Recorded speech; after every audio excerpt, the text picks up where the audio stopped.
위리겐 클린스만 감독이 부임하고 나서 아직까지 첫 승이 없는데요. 아마 이 경기는 첫 승을 하지 않을까, 또 해야 하지 않을까 싶습니다. 엘살바도르와 친선 경기 6월 20일 화요일 저녁 8시 대전 월드컵 경기장에서 열리는데요. 이 경기 많은 분들이 또 손흥민 선수가 뛸 수 있을지, 또 엘살바도르는 어떤 팀인지 궁금하실 것 같아요. 부버지 김현민 기자와 함께 경기를 보시기 전에 꼭 알아야 할 정보들 프리뷰 준비했습니다. 우선 이번 경기 앞두고 아쉬움이 좀 있긴 했지만 안현범 선수 부상이었던 것이 좀 알려졌고 결국 소집 해제가 됐어요. 그 어깨 부상으로 치료가 필요하다는 진단에 따라서 대표팀 소집에서 해제됐고요. 그리고 대체 발탁은 없었습니다. 이 얘기인즉슨 그러면은 설영우 선수가 이번 경기엔 선발 출전할 거라는 얘기나 마찬가지인 거죠. 왜냐면 그쪽은 뛸 수 있는 선수 자체가 없잖아요. 예, 지금 오른쪽 풀백 자리에 설영우 선수밖에 남지 않았는데 뭐 사실 이제 기간도 얼마 안 남아서 지금 와서 누군가를 대체 발탁하는 것도 그 선수에게도 좀 예의가 아닐 수가 있기 때문에 뭐 일단은 엘살바도르전은 안현범 선수 없이 치르게 됐고요. 또 이제 중요한 부분이 손흥민 선수예요. 사실 대체 발탁을 할 때 문선민 선수가 들어왔던 이유가 손흥민 선수의 몸 상태가 미지수이다 보니까 측면 공격수를 좀 더 보강을 했던 거거든요. 스포츠 탈장 수술이 뭐 심한 상황이 아니었다고 하더라도 페루와의 경기를 앞뒀을 때는 슈팅 훈련할 때 통증이 있었다고 하면 당일 뛰면 안 되는 거였고, 이번 경기엔 뛸 수 있을지 많은 분들이 기대를 하고 있는데, 일단 페루전을 마치고 나서 팬들이 모여들었던 오픈 트레이닝 때는 좀 밝은 모습, 경쾌한 모습, 좀 나아진 모습이었다고 하더라고요. 예, 사인 같은 것들도 해주는 웃는 모습도 보여주고요. 많이 좋아진 상태인 거를 보여주긴 했죠. 예, 게다가 뭐 본인이 뛰지 못해서 그런지 정말 운동복 바지 빼고는 다 이제 팬들에게 선물할 정도로 좀 이제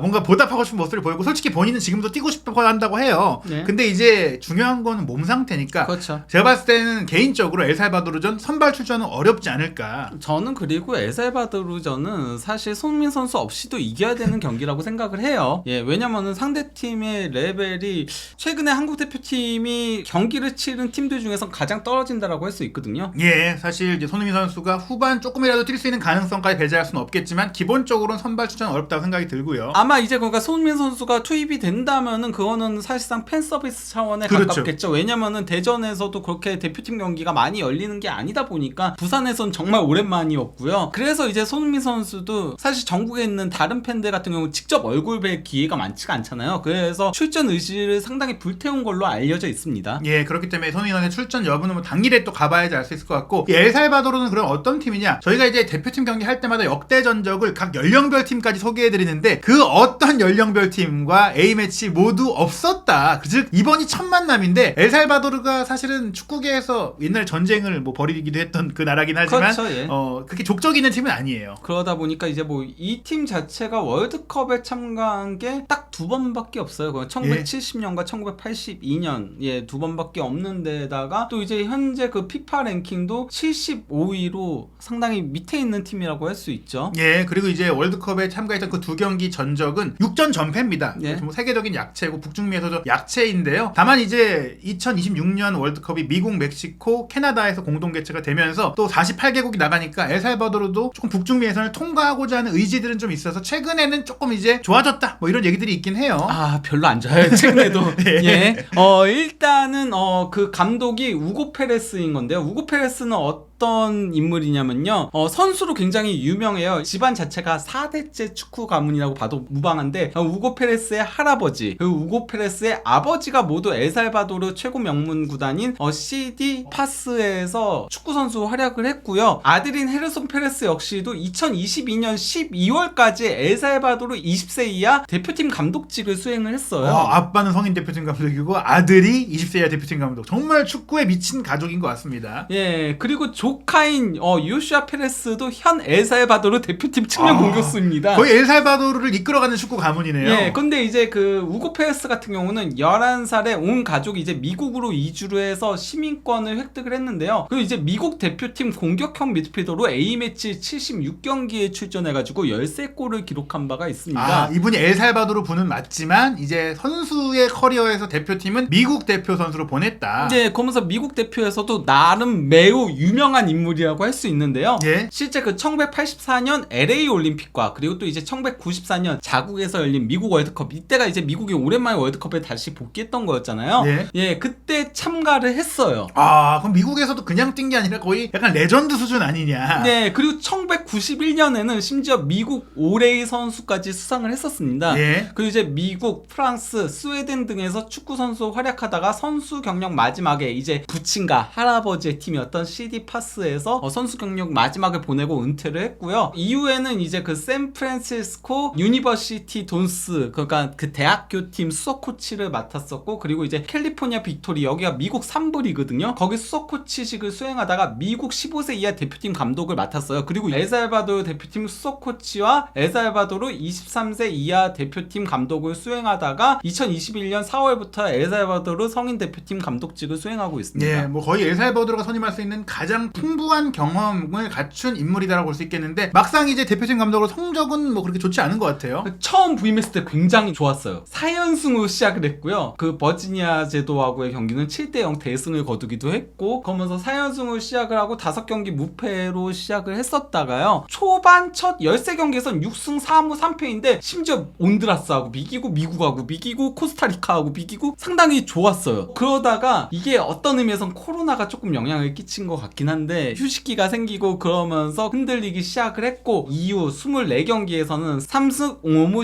16패로 무너지고 있습니다. 예, 게다가 최근 치렀던 5경기는 모두 졌는데, 다만 그 전에 이제 미국과 비겼던 경기가 있기 때문에 뭐 북중미 네이션스 리그에서 선전을 하긴 했었는데요. 우리 입장에서는 사실 직전에 뭐 이 팀이 일본이랑 경기를 했기 때문에 그 경기가 좀 비교 대상이 될 것 같은데, 그 경기 거의 뭐 미토마하고 쿠보가 미쳐 날뛰면서 6대0의 대승을 일본이 거뒀어요. 그렇기 때문에 우리가 이 경기는 이겨야 되지 않냐, 크리스만 호가 첫 승 이거 못하면 잠깐 이제 변명의 여지가 없지 않냐, 이런 얘기까지 나오는 거 아니겠습니까? 사실 그러니까 엘살바도르가 흔들리기 시작한 게 그 페루전 1대4 대패부터 시작이긴 했었거든요. 그때부터 이제 팀의 많은 변화를 감행하고 있고 5연패의 슬럼프에 빠진 건데요. 특히 이제 그 일본전 0대6 대패는 우고 페레스 감독 부임 후 가장 큰 점수차 패배였기 때문에 지금 우고 페레스 감독의 입지 자체가 굉장히 흔들리고 있다라고 봐도 무방합니다. 이러한 가운데 그 우고 페레스 감독이 부임하고 나서는 귀하 선수를 대거 발탁하고 있고 신예 선수들을 대거 발탁을 하고 있습니다. 무려 9명의 선수가 귀화한 건데요. 미국에서 귀화한 선수들이 다수이긴 해요. 그런 가운데 이제 그 힐 3형제가 있어요. 저기 크리스티안 힐, 마이에르 힐, 그리고 또 이제 브라이안 힐. 예. 이 3명은 콜롬비아에서 귀화를 한 거고요. 그리고 또 이제 크리스티안 마르티네스하고 카발세타 같은 경우는 코스타리카에서 귀화한 케이스인 예, 겁니다. 다만 이제 엘살바도르에서 충분히 요건을 충족했기 때문에 이제 대표팀을 옮겼다, 이렇게 보시면 될 것 같은데요. 네. 현재 그 엘살바도르가 변화의 폭이 크다라고 했잖아요. 그 엘살바도르 역대 A매치 최다 출전에 빛나는 세렘 무려 그 89경기를 뛰었는데요. 그리고 또 이제 역대 최다 출전 8위에 위치한 그 라린 같은 경우도 이 두 선수가 현재 뽑히지 않고 있고요. 그 엘살바도르 역대 A매치 최다골 공동 4위에 위치한 보니아도 현재 뽑히지 않고 있어요. 이 선수들은 현역 선수들은 짙은 색으로 표기가 된 거거든요. 예. 과거의 선수들을 제외하면 현재로서는 엘살바도르에서 최고 스타라고 할 수 있는 3인이 다 빠지고 있는데, 이 선수들이 바로 이제 페루전에까지만 나오다가 이후에는 아예 명단에서 제외되고 있어요. 그리고 이번에 골드컵 예비 명단 60명을 발표를 했는데 그 60명에도 이 3명이 다 제외가 됐거든요. 여기에 대해서 이제 그 우고 페레스 감독은 그 워싱턴에서 있었던 규율 사건과는 무관하다라고 얘기하긴 했어요. 이게 바로 페루하고의 평가전이었던 예. 거였거든요. 그때 아마 뭐 저희가 자세히 알 수는 없겠지만 이 핵심 선수인 3명이 감독과 좀 마찰이 있지 않았을까. 네. 뭐 경기 결과도 좋지 않았고 내용도 안 좋았기 때문에 그런 과정 속에 어떤 언쟁이 있었을 가능성이 있는데, 그 뒤로 또 공교롭게 현재까지 안 뽑고 있으면 언론에서는 당연히 너네 그때 그 실력 문제 아니라 감정 문제로 안 뽑는 거 아니야? 라고 하는데, 감독은 아니다. 예. 실력이나 뭐 팀의 운영 때문에 안 뽑는 거다, 이렇게 좀 얘기한 거죠. 거기다가 이 3명이 빠지고 슬럼프에 빠진 거니까 좀 예. 문제가 상당히 심각하다라고 할 수 있는 거죠. 그래서 우리와의 경기에서도 만약에 또 대량 실점하고 참패를 한다면 이제는 골드컵을 앞두고 감독이 바뀔 수 있는 가능성까지도 고려해야 된다. 네. 말씀드린 대로 올여름에 골드컵이 당장 열리기 때문에 때문에 결과가 중요한 대회거든요. 그러면 이제 엘살바도르에서 조금 주목할 선수들이 누가 있는가? 사실 제가 엘살바도르 선수들을 잘 모르거든요.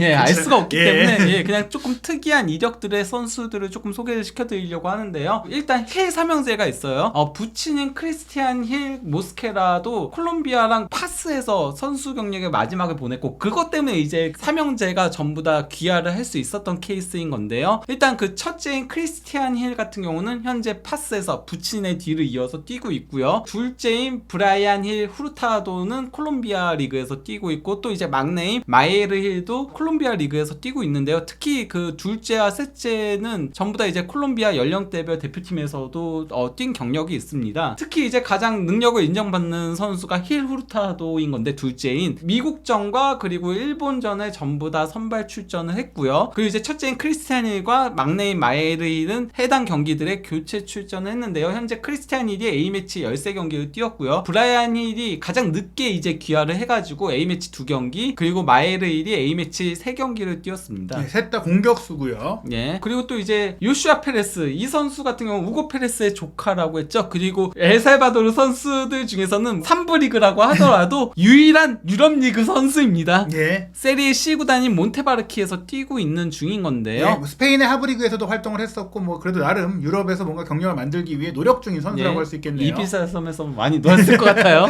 예. 예, 어쨌건 이 선수 같은 경우 미국 연령대별 대표팀에서 뛰다가 우고 페레스 감독의 삼촌의 부름을 받아서 바로 이제 엘살바도르를 선택해서 엘살바도르 23세 이하 대표팀 3경기 뛰고 이제 성인 대표팀에서 계속 뛰고 있는 중인 거죠. 예, 성인 대표팀에서도 벌써 18경기쯤에서 3득점 2도움이니까 나름 이제 입지를 다진 주력 선수라고 볼 수 있겠어요. 핵심이죠, 이 예. 선수는. 그리고 이제 크리스티안 마르티네스 같은 경우는 뭐 코스타리카에서 출생해가지고 코스타리카에서 계속 선수 경력을 이어오고 있는 인물인 건데요. 가족 중에 이제 엘살바도르 계가 있는 거기 때문에 귀화를 하게 된 케이스입니다. 근데 이 선수 같은 경우는 이미 코스타리카 대표로 보스니아와 멕시코와의 평가전에 2021년 3월에 뛴 경력이 있어요. 그러니까 코스타리카가 엘살바도르보다 훨씬 좋은 대표팀인 거잖아요. 근데 거기서도 뽑혔을 정도로 능력이 있는 인물이라고 할 수 있는 거죠. 예, 다만 주전 자리를 위해서 엘살바도르에 왔다 이렇게 보시면 될 것 같고요. 예. 그리고 이제 알렉스 롤단 형제 축구 선수로 유명한데요. 일단 뭐 첫째인 세자르 롤단 같은 경우는 LA 갤럭시에서 피지컬 코치직을 수행했다가 현재는 아닌 거고요. 그리고 또 이제 둘째 형인 크리스티안 롤단 같은 경우는 시애틀 썬더스에서 같이 둘이 뛰고 있어요. 심지어 둘째 형은 미국 대표팀 미드필더로 뛰고 있는데요. 거기서 A매치 32경기에 출전한 경력이 있고 카타르 월드컵 명단에도 있었어요. 다만 이제 벤치를 지키기만 했었는데요. 예, 뭐 축구를 잘하는 형제들이다 이렇게 보시면 될 것 같아요. 예, 근데 뭐 형 같은 경우는 미드필더에서 주로 뛰고 있는데 막내인 이제 알렉스 롤단 같은 경우는 우고 페레스의 부름을 받고 모친의 조국 대표팀을 선택을 한 거거든요. 태어난 게 미국이기 때문에 미국에서도 뛸 수 있었고요. 예. 원래 이 선수의 주 포지션은 오른쪽 풀백이거든요. 예. 하지만 엘살바도르 대표팀에서는 좌우 풀백은 물론 좌우 윙과 그리고 중앙 미드필더까지 정말 다양한 역할을 수행 중에 있는데 지난 일본전에서는 왼쪽 풀백으로 선발 출전했습니다. 예, 이 선수 역시 뭐 위치를 가리지 않고 퀄리티가 있는 주력 선수라고 할 수 있겠네요. 그리고 이제 엘리크 사발레타 외모만 봐도 딱 미국인처럼 생겼죠. 예. 부모님이 다 엘살바도르 계긴 해요. 근데 이 선수 같은 경우는 특이사항이 있는데 삼촌이 과거 미국 대표팀 센터백이었던 그렉 반이에요. 네. 물론 그 우고 페레스랑 같은 시기에 뛰진 않는데 거의 맞물리긴 하거든요. 그러니까 네. 우고 페레스가 1994년까지 미국 대표팀에서 뛰었고 그렉 바니는 1996년부터 2006년까지 미국 대표팀에서 뛰었는데요. 근데 심지어 삼촌이 LA 갤럭시 감독인데 에리크 사발레타 역시도 LA 갤럭시에서 뛰고 예, 있습니다. 약간 그 미국이 그 형제와 가족과 이런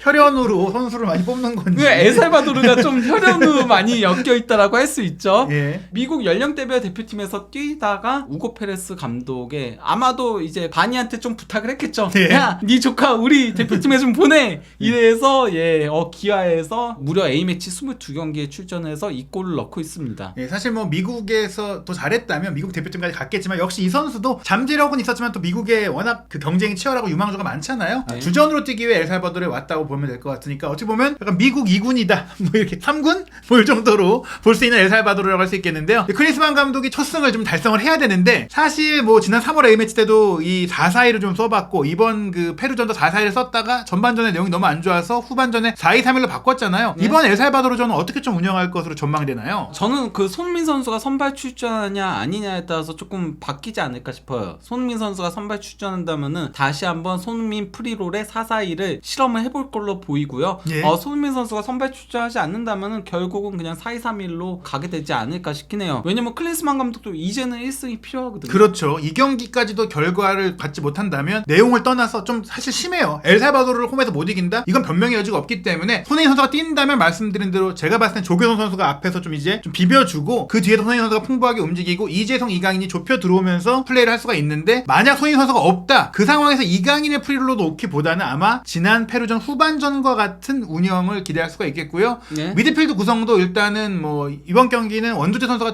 지난 경기 뭐 근육 경련까지 있고 안 좋았으니까 박용우 선수가 선발로 나오지 않을까. 네, 거기다가 박용우 선수가 인상적인 모습을 보여줬으니까요. 그리고 예. 황인범 선수 대신에 홍현석 선수가 선발 출전할 가능성도 배제할 수 없다라고 생각을 해요. 예. 지난 경기 때 컨디션 난조를 보였었기 때문에요. 물론 뭐 컨디션을 회복했다면은 당연히 황인범 선수가 선발 출전하겠죠. 네, 또 대전에서 경기가 열리니까 황희범 선수도 예. 개인적인 의지가 좀 있을 것 같고요. 그렇죠, 예. 좌우 풀백은 아마 이제 서령호 선수가 오른쪽에 나오고 왼쪽은 김진수 선수의 몸 상태가 문제가 없다면 이번 경기는 김진수 선수가 나올 수 있겠지만 또 몸이 좀 안 좋으면 이기재 선수가 나올 수밖에 없고 예. 박지수 선수는 센터백으로 무조건 나오지만 그 파트너는 이제 김주성이 될지 정승현이 될지 요거는 훈련에서 클린스만 감독이 결정하지 않을까 싶어요. 네. 그리고 최전방 공격수는 일단 뭐 조규성 선수가 이제 선발 출전할 걸로 보이고 골키퍼는 조현우 골키퍼한테 이제 기회가 주어지지 않을까 싶습니다. 친선 경기 때는 그래도 그 김승현 선수만 고집하는 게 아니라 번갈아 기회를 주고 있거든요. 이제 클린스만 감독은 9월달에 유럽 원정 A매치를 치르기로 했고 이미 웨일스와의 경기가 현지 시간 9월 7일로 확정이 됐거든요. 이 얘기는 이 엘살바도르를 못 이기면 9월달에 나머지 한 팀이 어떤 팀이 될지 모르겠지만 무조건 엘살바도르보다 강한 팀이 될 가능성이 높기 때문에 첫 승을 여기서 해내야 됩니다. 네. 이제 아시안컵이 1월달에 열리기 때문에 그 전까지 자신감도 끌어올려야 되기 때문에 이 경기 과연 클린스만 감독이 첫 승을 한국 대표팀에서 이룰 수 있을지 그 결과와 내용 부버디 김현민 기자와 함께하는 분석으로 돌아오겠습니다.